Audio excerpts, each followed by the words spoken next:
টেলার্সে যাচ্ছি bachelors of computer সায়েন্সের জন্য। আমি মালয়েশিয়াতে পড়ে ডাইরেক্টলি অস্ট্রেলিয়াতে পড়তে যেতে পারি।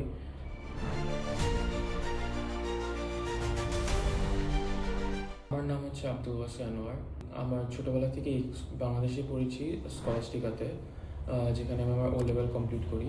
তারপর আমি আমার এ লেভেলের জন্য আমি ইন্ডিয়াতে যাই, ওখানে গুরগাঁওতে একটা স্কুলে পড়ছি।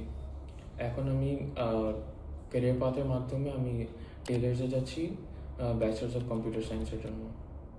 আমি ক্যারিয়ার পাথ আসলে খুঁজে পেয়েছি ইনস্টাগ্রামের মধ্যে একটা অ্যাডের মধ্যে। ওখান থেকে দেখে আমি আমার বাবাকে বলে কানেক্ট করেছি ক্যারিয়ার পাথের সাথে। জার্নিটা মোটামুটি ভালো ছিল। মাঝখান দিক দিয়ে একটু ভয়টা লাগতেছিল যখন আমার ভিসার প্রসেসটাতে একটু সময় লাগতেছিল, বাট আল্লাহ রহমতে সব কিছু ঠিকঠাক মতো টাইমলি হয়ে গিয়েছে।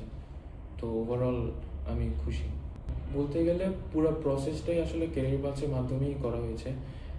আমাদের খালি আমাদের তরফ থেকে যে বেসিক ইনফরমেশান দেওয়াটা ওইটাই আর কি দেওয়া হচ্ছে, আর বাকি সব কিছু ইউনিভার্সিটির সাথে কমিউনিকেশন, সব অ্যাপ্লিকেশন করাটা সব কিছুই আসলে ক্যারিয়ার পাথ করে দিচ্ছে।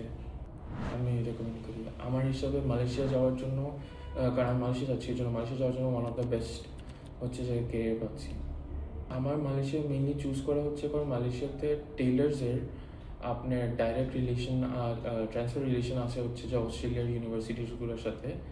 ওই হিসাবে আমি মালয়েশিয়াতে পড়ে ডাইরেক্টলি অস্ট্রেলিয়াতে পড়তে যেতে পারি। আর তার মধ্যে লাভ হচ্ছে যে মালয়েশিয়াতে কস্ট খুবই কম, আর প্রসেসগুলো, ভিসা প্রসেসগুলোও আরও অনেক সুবিধাজনক অস্ট্রেলিয়া থেকে। তো আমার হিসাবে মালয়েশিয়া আপনার আন্ডার গ্র্যাজুয়েটের জন্য অনেক ভালো একটা অপশান। আমার নাম আব্দুল ওয়াসি আনোয়ার। আমি ক্লাস 10 পর্যন্ত স্কলাস্টিকায় পড়েছি। ক্লাস 11 আর 12 ইন্ডিয়াতে করে আমি এখন ক্যারিয়ার পাথের মাধ্যমে টেলার্স ইউনিভার্সিটিতে যাচ্ছি কম্পিউটার সায়েন্সের আন্ডার গ্র্যাজুয়েট প্রোগ্রামের জন্য।